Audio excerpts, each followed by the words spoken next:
संयुक्तं नित्यं ध्यायन्ति योगिनः कामदं मोक्षदं चैव ओंकाराय नमो नमः।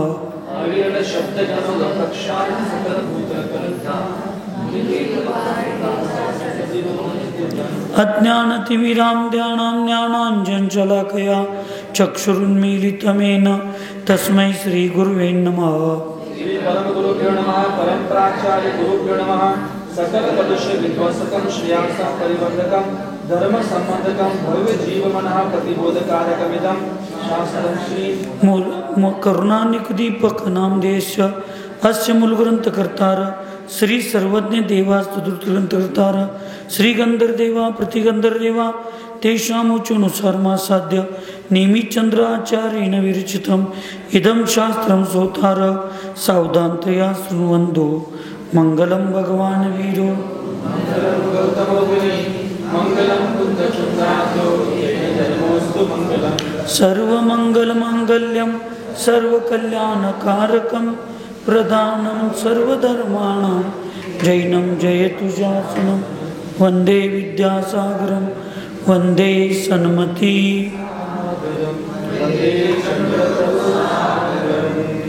भक्त्या प्रणम्य वीराम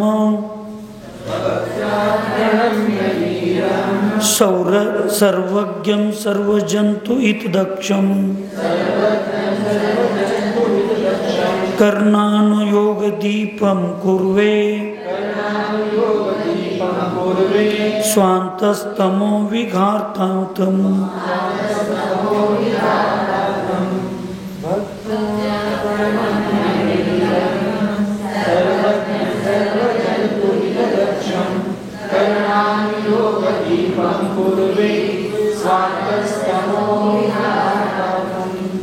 पंच परमेष्ठी भगवान की हाथ और घोषणा दे। सिद्धांत शास्त्र की परम पूज्य सिद्धांत चक्रवर्ती आचार्य नेमिचंद्र जी महामुनि राज की, चारित्र चक्रवर्ती 20वीं सदी के प्रथमाचार्य शांति सागर जी महाराज की, संत शिरोमणि आचार्य गुरुवर विद्यासागर जी महाराज की, शांतमूर्ति वात्सल रत्नाकराचार्य गुरुवर सन्मति सागर जी महाराज की, 3,9 करोड़ महामुनि राजों की आज के आनंद की,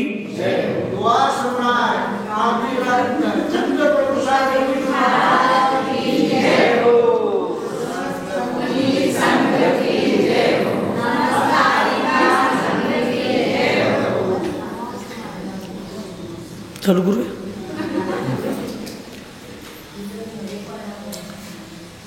कर्णानुयोग हा विषय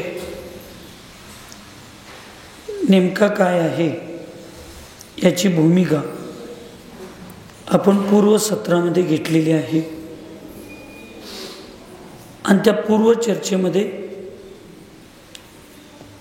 करण म्हणजे परिणाम आणि त्या परिणामांचा खेळ कसा असतो आणि त्या परिणामांच्यावर कसं आपण जीवन सापशिडीसारखं अशुभ परिणाम केलं तर त्या ठिकाणी आपली अवस्था काय होते आणि शुभ परिणाम केले तर आपली अवस्था काय होते याची भूमिका तुमचं झालं असलं तर मी चालू करतो।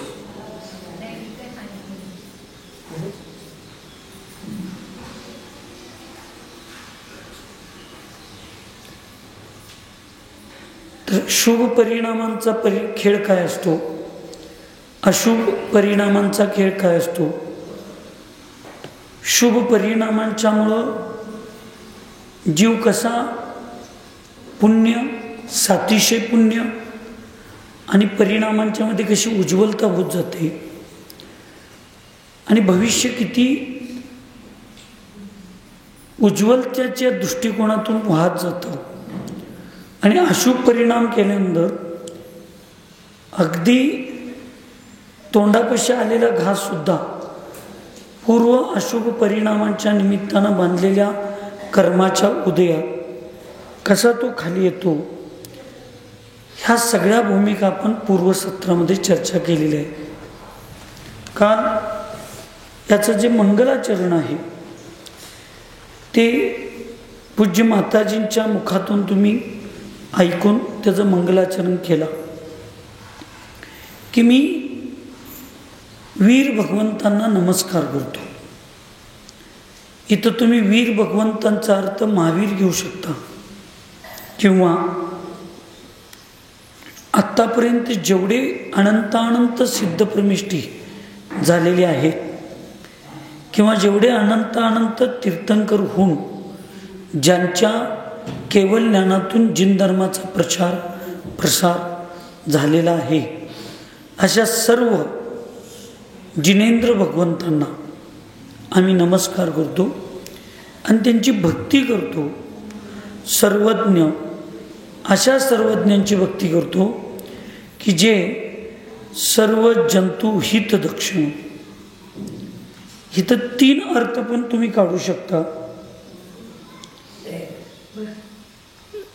वीरम चा अर्थ वीतरा,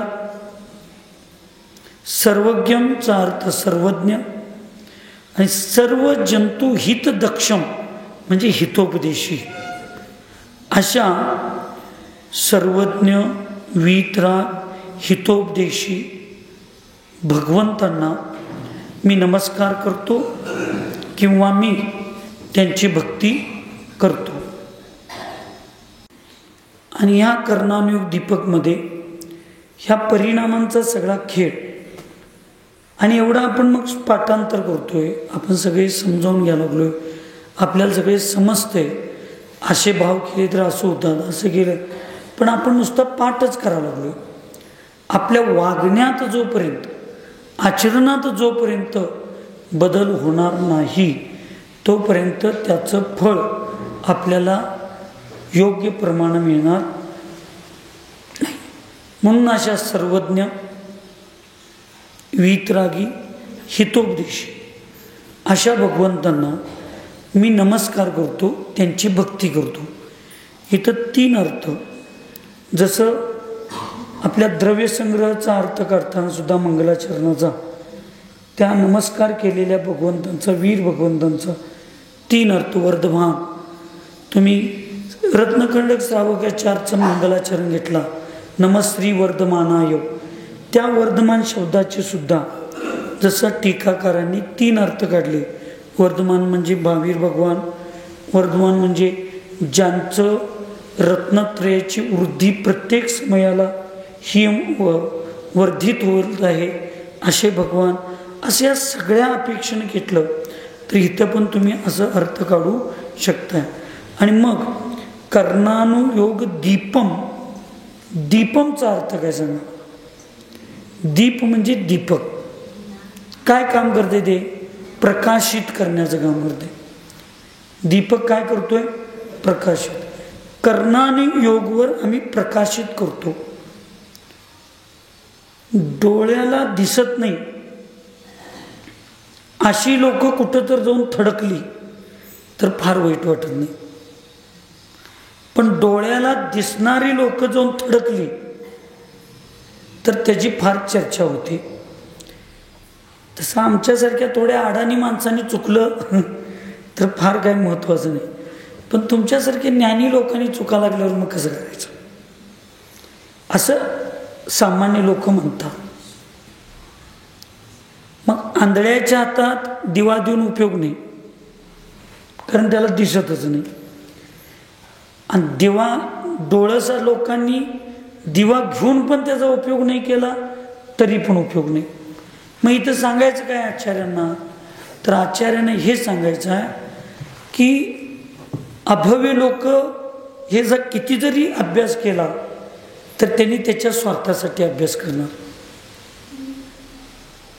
आणि भव्य लोक ह्याचा स्वाध्याय करून ह्याचं चिंतन नाही केलं तरी त्यांना उपयोग होणार नाही. म्हणून दीपकचा अर्थ आम्ही झाला दिवा प्रकाशित करतो, चला पुढं, एवढं करून चालणार नाही. मग हे आम्हाला कळलं पाहिजे.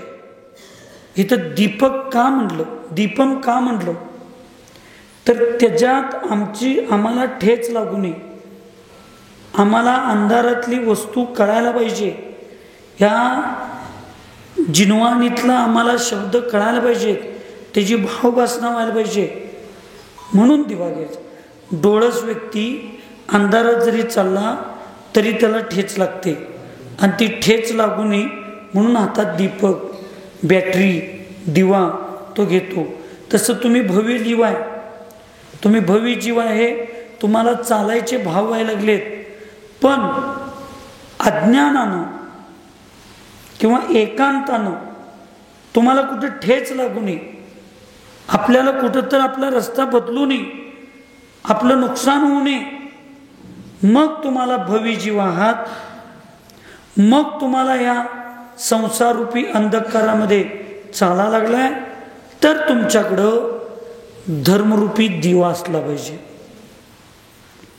नुसता धर्मरूपी दिवा असून चालणार नाही, तुमच्याकडं ज्ञानरूपी दिवा असला पाहिजे, सम्यक ज्ञानरूपी. नुसता सम्यक ज्ञानरूपी दिवा असून चालणार नाही, तर तुमच्याकडं चारी अनुयोगांचा योग्य अनुभव घेण्यासाठी, योग्य समजावून घेण्यासाठी, त्याच्यात परत एकांतवादाचं कुठं तर खडा तुम्हाला लागू नये, तुम्हाला ठेच लागू नये, कुठं तर दगडाला तुम्ही ठेच करून एकांतवादाच्या पडू नये, किंवा बोर्ड नसलेल्या नावाला रस्त्यावर तुम्ही कुठतर ह्योच रस्ता चांगला दिसतोय म्हणजे ह्या गावाला जातोय असं समजून तुमचा रस्ता चुकू नये. मग तुम्हाला ह्या कर्णानुयोगच्या दीपकाची गरज आहे. कारण प्रथमानुयोग, चरणानुयोग आणि द्रव्यानुयोग ह्या तिन्हीला आधार जोपर्यंत कर्णानुयोगचा असणार नाही तोपर्यंत अनेकांतवाद कळणार नाही.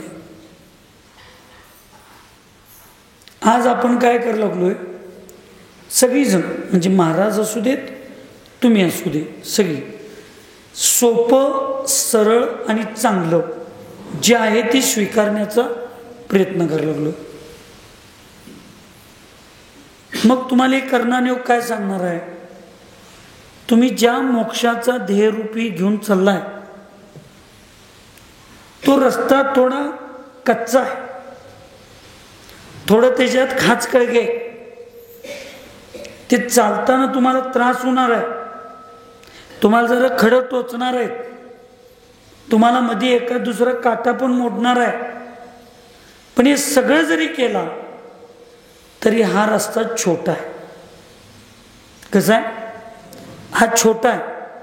ह्या छोट्या रस्त्यावर थोडे हे त्रास आणि संकट घेऊन तुम्ही गेला तर तुम्हाला अनंत सुख मिळणार आहे, तुमचं ध्येय तुम्हाला प्राप्त होणार आहे.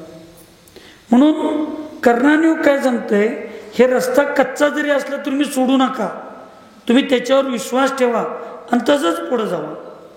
तुम्हाला कोण तर सांगतील हे असं जरा फिरून रस्ता तिथे येतोय बघा, हे हायवे जर लांब पडलं तर पडू दे, तुम्ही असं जावा.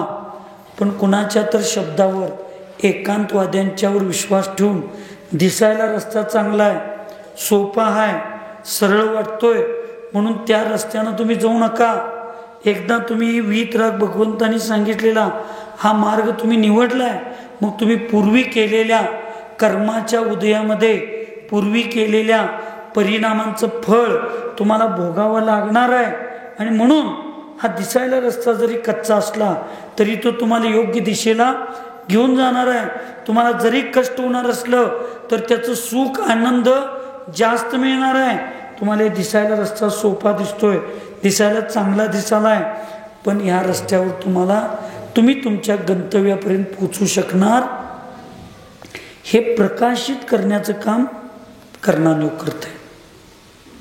कारण कर्माचा उदय आला की आम्ही काय करतोय, लगेच मिथ्यात्व, लगेच कोणतं काय सांगायला लागलं की अज्ञान दिशेला आम्ही जायचा प्रयत्न करतोय, अज्ञान दिशेला. पण आमच्या लक्षात हे येत नाही की अन्य ठिकाणी गेल्यानंतर माझं चांगलं होतंय म्हणून सांगणाऱ्या त्या लोकांचं चांगलं व्हायला लागले का. मग सगळ्यात जास्त सुखी जग पाहिजे आणि सगळ्यात जास्त दुःखी सम्यक दृष्टी जीव पाहिजे. कारण मिथ्यात्व करणारे जीव असंख्यात आहेत आणि सम्यक दृष्टी जीव संख्यात नव्हे अगदी पोटावर मोजणारे. मग सगळ्यात जास्त जग सुखी पाहिजे आणि धर्म करणारी लोक, ही सम्यक्त्व करणारी लोक काय पाहिजेत? दुःखी पाहिजेत. पण जगात आहे काय तसं? भारतामध्ये 33 कोटी देव आहेत. म्हणून काय 33 कोटी देव आहेत आणि भारताची लोकसंख्या किती आहे? 140 कोटी आता झाली.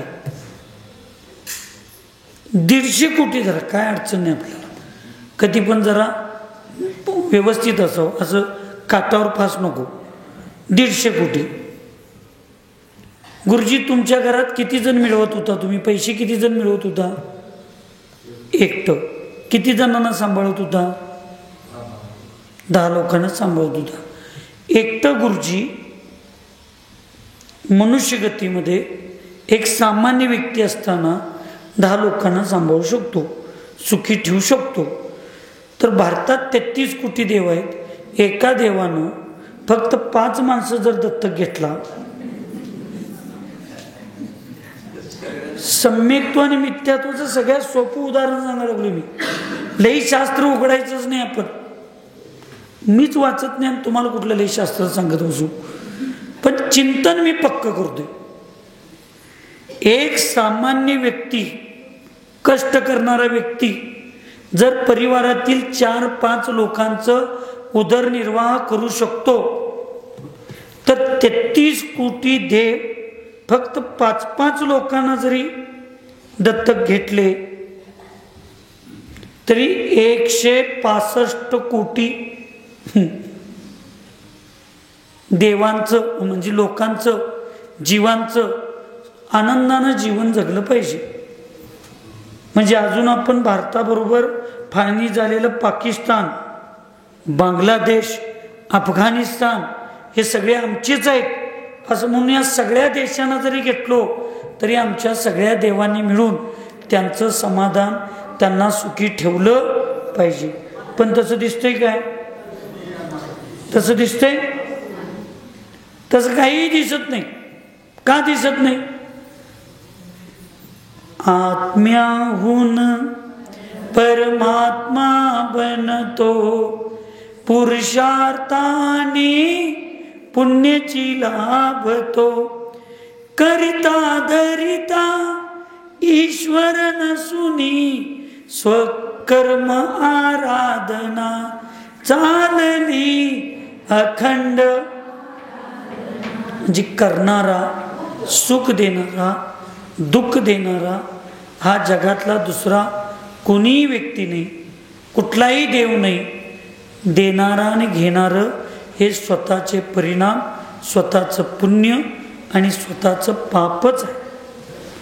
याच्यावर जोपर्यंत विश्वास बसणार नाही तोपर्यंत तुम्ही कुठल्या देवाकडे जायचं, कुणाकडे जायचं नाही, कुठल्या महाराजांच्याकडे जायचं नाही, कसं वागायचं, काय वागायचं नाही, काय खायचं, काय खायचं नाही, काय बोलायचं, काय बोलायचं नाही, काही कळत नाही आपल्याला, काही लक्षात येत नाही. फक्त हे प्रॅक्टिकल आहे. जैन धर्मामध्ये पुस्तक वाचायलाच पाहिजे असं नाही. तुम्ही नुसता तुमच्या विवेक बुद्धीनं ह्या जगाकडे बघितला तरी सुद्धा निसर्गाचे सम्यक दर्शन वर्तमानातलं अनुभवातनं व्हायला पाहिजे आपल्याला. आणि हे सांगण्याचं काम, हे प्रकाशित करण्याचं काम कर्णानेव करतं. मग आपण आंधळे असलो तर कसलाही दिवा घेऊन आपल्याकडे उपयोग नाही. आणि दिवा असेल पण आमची त्याच्यावर श्रद्धाच नसेल, आम्ही त्याच्यावर बघतच नसेल, तर मग काय नाही. मग नुसता दिवा असून पण चालणार नाही. ते जरा असं वारा आल्यावर विजू नये म्हणून त्या दिव्यावर परत आम्ही काय करतोय, कंदीलची काच झाकतोय. मग त्या दिव्याला वारा लागत नाही, तो प्रकाशित व्यवस्थित राहतो. तसं आम्हाला त्या ज्ञानाला सुरक्षित ठेवण्यासाठी आमच्याकडे चारित्र्य पण असलं पाहिजे. ते काच पण आपल्याकडे असली पाहिजे. तुमच्याकडे जी स्टीलचं चांदीची आरती आहे, त्या आरती म्हणजे सम्यक दर्शन. त्याच्यात असणारं वात आणि वाताला लागलेलं ज्योत आहे, ती म्हणजे सम्यक ज्ञान. आणि ते विजू नये, त्याचा उपयोग चांगला व्हावा म्हणून त्याला सुरक्षित ठेवण्यासाठी जी काच घालताय ते सम्यक चारित्र्य. ही तिन्ही जिथं आहे तिथं त्या खोलीतला प्रकाश कधीही संपत, कसलंही वारं येऊ दे, कसलंही येऊ दे. पण ज्ञान पण झालं आणि जरा वारा आला, जरा कर्म आलं, लगेच विजून जाते. आम्हाला लगेच तूप खाल्ल्याबरोबर रूप पाहिजे झाले. आम्हाला आज बस्तीत गेलो, उद्या लगेच त्याचं फळ पाहिजे असं नसतंय. जसे पाप कर्माच्या अशुभ कर्मांची सुद्धा स्थिती आहेत, त्याचा सुद्धा आबाधाकाल ठरलेला आहे की नाही? आबाधाकाल माहिती आहे ना? आबाधाकाल कर्माचा बंद झाल्यापासून उदयाला येण्याच्या मधला जो काळ असतो त्याला काय म्हणतात? ते सुद्धा ठरलेलं आहे. कर्म आज केलो, लगेच उद्या त्याचं पाप कर्माचं पण फळ मिळत नाही. तसं पुण्याचा सुद्धा जो बंद होतो, त्या पुण्याचा बंद झाल्यानंतर ते उदयाला यायला तीर्थंकर प्रकृतीचा बंध हा श्रेणिक राजाला गेल्या भावात चालू झालाय, पण त्याचा उदय हा पुढल्या भावात 13व्या गुणस्थानात गेल्यावर त्याचा उदय होणार आहे. हा मधला काळ काय आहे? आबाधा काल आहे. तसं पाप कर्माचा सुद्धा आबाधा काल पुढे आला तर विषय तर मी पण जरा अभ्यास करतो आणि तुम्हाला सांगतो. जसं पाप कर्माचा आबाधा काल आहे तसं पुण्यकर्माचा सुद्धा आबाधा काल आहे. मग आज तुम्हाला काय झाले? जग पाप कर लागले तरी पण ते सुखे, आणि आम्ही एवढं धर्म करून पण आम्ही दुःखी आहे. अजून त्यांच्या पाप कर्माचा जो बंद झालाय, त्याचा जो उदय होणार आहे, त्याच्या मधली स्थिती आहे. मधली स्थिती म्हणजे काय? भूल दिलेल्या अवस्थेत आहेत अजून ते. त्यामुळं पाय तोडला काय, कापला काय, काय केला तरी त्याला वेदना होणार नाही. जसं ते भूल उतरायला चालू होईल, आई बाबा देव परमेश्वर सगळं आठवत आहे. तसं ज्या वेळेला त्या पाप कर्म केलेल्याचा उदय व्हायला चालू होतोय, आबाधा काल संपतोय, त्यावेळी त्या लोकांचा तुम्ही काय म्हणताय? किती संयम आहे बघा की. महाराजांना जरा काटा टोचल्यावर अर्यंत म्हणत बसत्यात, हिचं एवढं ऑपरेशन झालंय तरी सुद्धा किती शांत बसल्या. जरा थांबा, जरा एक 4-5 तास होऊ दे, जरा ती भूल उतरू दे, मग किती शांत आहे कळतंय. तसं कर्म म्हणतंय, दुसऱ्यांच्याकडे बघून तुम्ही जीवनाची परीक्षा करू नका.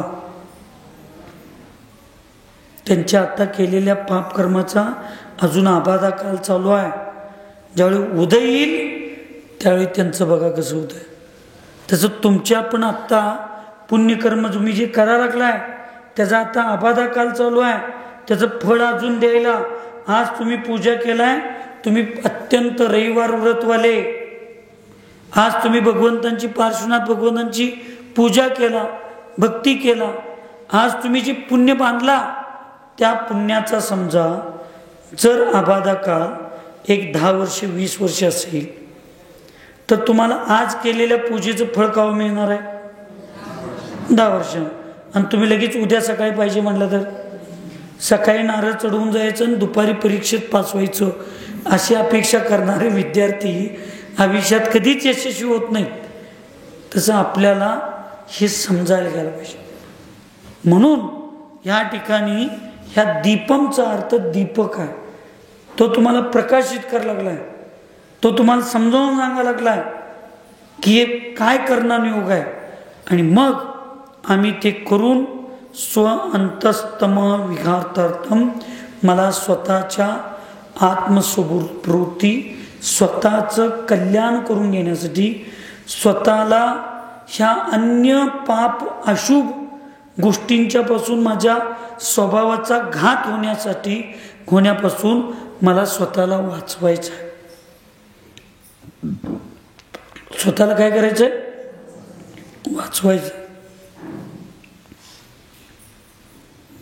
रेवती राणी पुढं अनेक वेगवेगळे अतिशय दाखवले. रेवती राणी गेली नाही, मिथ्यात्वाचे दाखवले. ऐकायला लागलाय काय? कोथरीच्या रेवती राणीनो, एवढी वीतराग भगवंतांची भक्त आहे ती. होय हाय. मग तिला समोशरण आणलं. तिथं काय आणलं?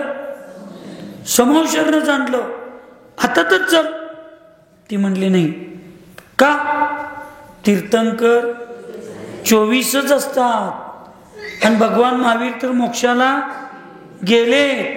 आता परत 25वे तीर्थंकर जैन धर्मात नसतात. त्यामुळे हे कोणतरी भामटेगिरी करून हे जादू टोण्यानं समोशन आणलंय.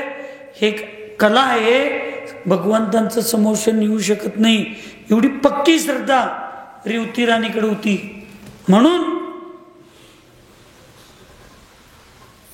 अमूढ दृष्टिअंगमध्ये कुठल्या मुनी महाराजांचं उदाहरण दिलं नाही.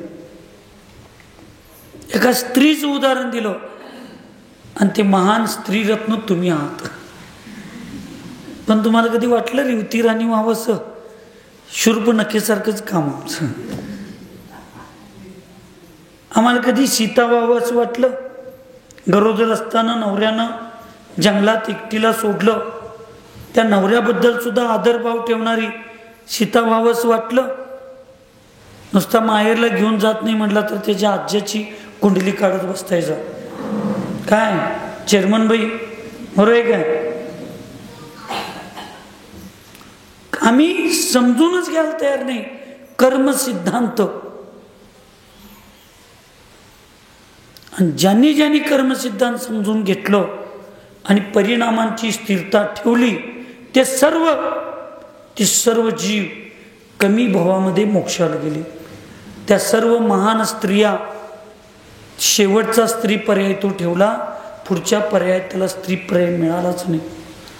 हे समजावून घेऊन मग ह्या लोकांनी काय समजावून घेतलं? यांचा अनंत संसार कमी कसा झाला, यांचा स्त्री पर्याय छेद कसा झाला?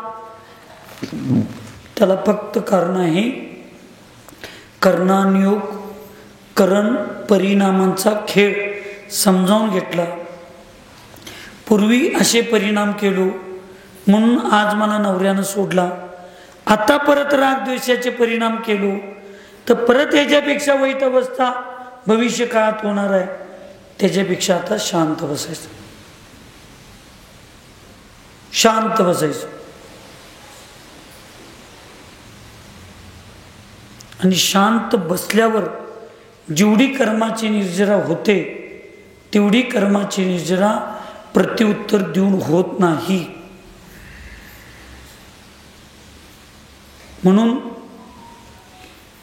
एका मुनी महाराजांच्यावर फार मोठा उपसर्ग आपल्या सांगली जिल्ह्यात या भागात आलता. मी ब्रह्मचारी होतो त्यावेळी मी ही चर्चा आचार्यश्रींच्या बरोबर चर्चा करत असताना आचार्यश्रींनी एकच शब्द सांगितलं होतं आणि बहुतांशी तुम्ही लोक तिथं त्यावेळेला आलता आणि त्यावेळी एक पाटीवर वाक्य लिहून बाहेर मी ठेवलं होतो.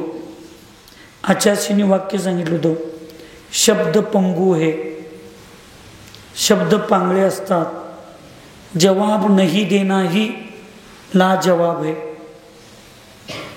कळलं काय सौरभ? काय कळलं? प्रत्युत्तर द्यायचं नाही कोणालाच, महाराजांना पण द्यायचं नाही. तुम्हाला सगळ्यांना संघात राहिलं म्हणजे लायसनच मिळतील की प्रत्युत्तर द्यायचं नाही. आमच्या सुद्धा अशुभ कर्माचा उदय असू शकतो. तुम्ही द्या लागलाय त्या उत्तर बरोबर जरी असलं आणि ते आमचे कर्माचे उदय असतील तर तुमच्या शब्दाला आम्ही वेगळाच अर्थ काढणार आणि मग चार काव खाणार. त्याच्यापेक्षा नुसता हूं पायसागर महाराज म्हणत होते, आमचे आचार्य विद्यासागर महाराजांच्या संघातले पायसागर म्हणत होते, म्हणजे अजून आहेत ते म्हणणार, आम्ही संघात होतो तेव्हा, हू अंडर वर्ष ಮುಂದೆ ಹೋಗ್ತಿತ್ತು. हू म्हणायचं. बघा तुम्ही घरात बायकांनो, तुम्ही नुसतं हू म्हणा, नवऱ्या पुढं हू म्हणायचं, सासू पुढं हू म्हणायचं, सासऱ्या हू नवऱ्याला म्हणायला लावायचं नाही.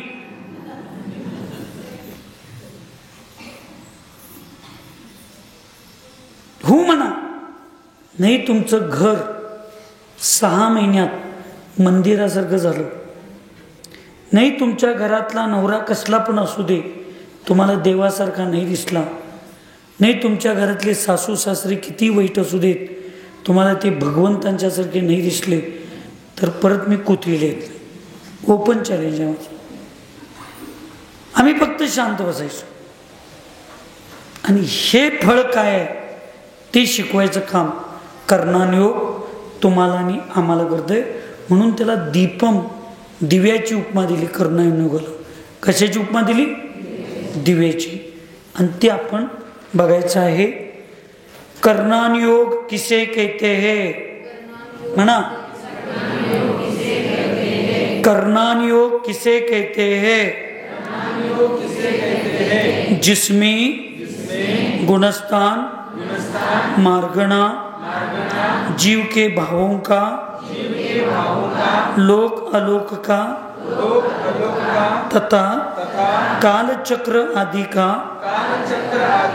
वर्णन होता है, उसे कर्णानयोग कहते हैं. ज्याच्यामध्ये गुणस्थान, गुणस्थान म्हणजे पुढे सांगतात की आत्म्याचे परिणाम आणि योग यांच्या चंचलतेमध्ये, त्या योगांच्या मन वचन कायाच्या चंचलतेमध्ये जे जीवाचे परिणाम होतात, त्या परिणामांच्यामुळं जे जीवाचं स्थान होतं ते स्थान म्हणजे गुणस्थान. गुण म्हणजे आपल्यात असणारे गुण, स्थान त्या गुणांच्या अपेक्षेनं केलेलं स्थान. अ तुकडी, ब तुकडी, क तुकडी शाळेत असतात की नाही, रेल्वेमध्ये ते 3 टायर, 2 टायर, 1 टायर ECचं असतंय, परत स्लीपर कोच, परत जनरल डबा. रेल्वे तीच आहे की नाही, पण त्याच्यात बसणाऱ्या व्यक्तींची त्यांच्यात काढलेल्या तिकिटावर कुणाला कुठं बसायचं हे फिक्स असतं. तसं आपण आपल्या परिणामांनी तिकीट काढलोय आणि मग तुम्ही जनरलचं तिकीट काढून ECच्या खोली त्या डब्यात बसायला गेला तर दंडच्या दंडाने शिक्षा होते. तसं स्वतःला आपण मिथ्यात्वाच्या अवस्थेत जगत असताना सगळ्यात मोठं होऊन जगायला बघितलं, सम्यक दृष्टी होऊन मी सम्यक दृष्टी आहे, सम्यक दृष्टी आहे. एक तर मिथ्यात्व आहे आणि स्वतःला मग सम्यक दृष्टी, ज्ञानी, धार्मिक, म्हणजे परत असत्याचा प्रभाव, परत खोट्याचा प्रभाव, परत अतिक्रमण, आणि मग ह्या सगळ्यामुळं दंड दंड दंड दंड होत जातो. तूच आहेस तुझ्या जीवनाचा शिल्पकार. गुणस्थान सांगतंय तुझं स्वतःचं थर्मामीटर तू लावायचं आहे. मग आपल्याला एक कळतं.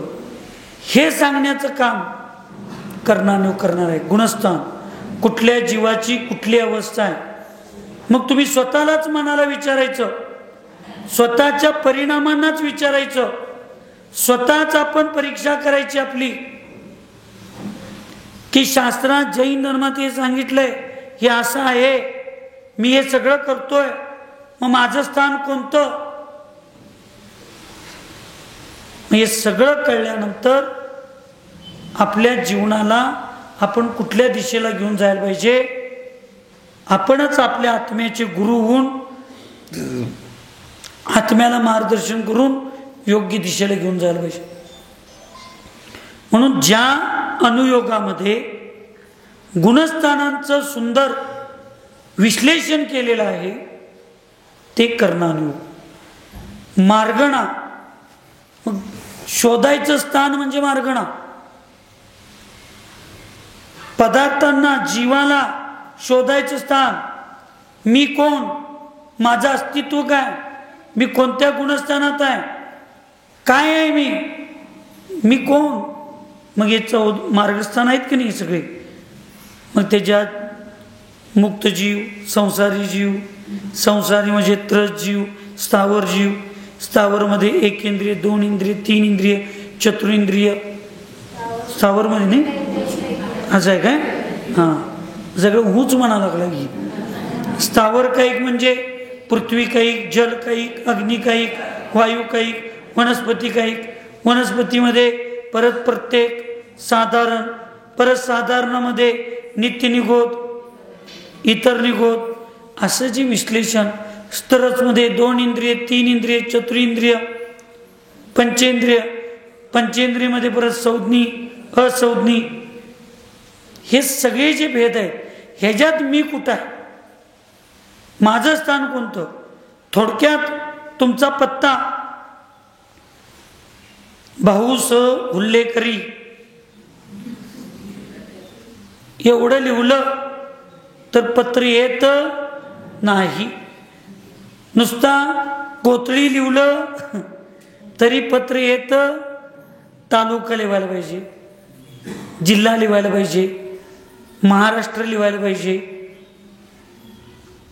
हे सगळा पत्ता, मग ती व्यक्ती आम्हाला सापडणार आहे. तसं मला शोधायचं असेल तर मार्गणा, प्ररूपणा 24 स्थानात दिलेले आहेत. 14 स्थान, परत पुढच्या 24 स्थान आहेत. त्या 24 स्थानामध्ये प्रत्येक जीवाला शोधण्याचं काम आणि वास्तविक स्वतःला शोधण्यासाठी हे मार्गण स्थान आहेत, दुसऱ्यांना शोधण्यासाठी नाही. पण आपण त्याचा उपयोग कुणासाठी करतो, ऐकू येत नाही. कायम दुसऱ्यांना शोधण्यासाठीच आम्ही करतो. आमच्या पत्रावर पत्ताच नाही, कारण दुसऱ्याच्या पत्तावर नुसतं स्वल्पविराम चुकलं तरी आम्ही त्याची मापं काढतो. तुला येते काय पत्ता लिहायला, अरे पण तुझ्या पत्रावर पत्ताच नाही. ही व्यवस्था म्हणजे मार्गणा, स्वतःला शोधण्याचं मार्ग, मार्गणास्थान. परत जीव के भावों का, मग जीवांचे परिणाम कुठले कुठले भाव आहेत. औदैहिक भाव, औपशमिक भाव, शायोपशमिक भाव, त्यालाच वेदक भाव म्हणतात. परत शाहीक भाव, पारिणामिक भाव, हे मुख्य 5. त्याचे उत्तरभेद केले तर 53, 57 आश्रव असतात, 53 भाव.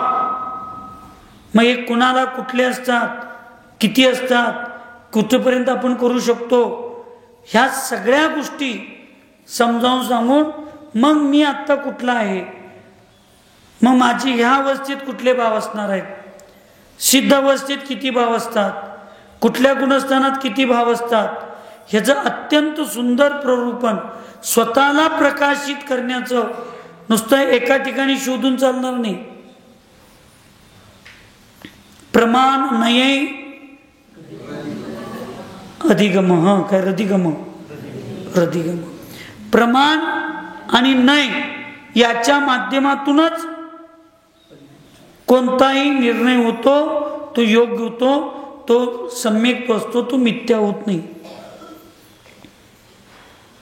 तुमच्या शेताची सुद्धा ज्यावेळी तुम्ही खरेदी करता एखाद्या जागेची, त्यावेळी असं म्हणून चालत नाही 5 गट नंबर 220 मध्ये 10 गुंठ्यातील 1 गुंठे जागा श्रीपाल वयाची, श्रीपाल गौंड्र, श्रीपाल पाटलांची ही जागा, एवढं म्हटलं तर झालं.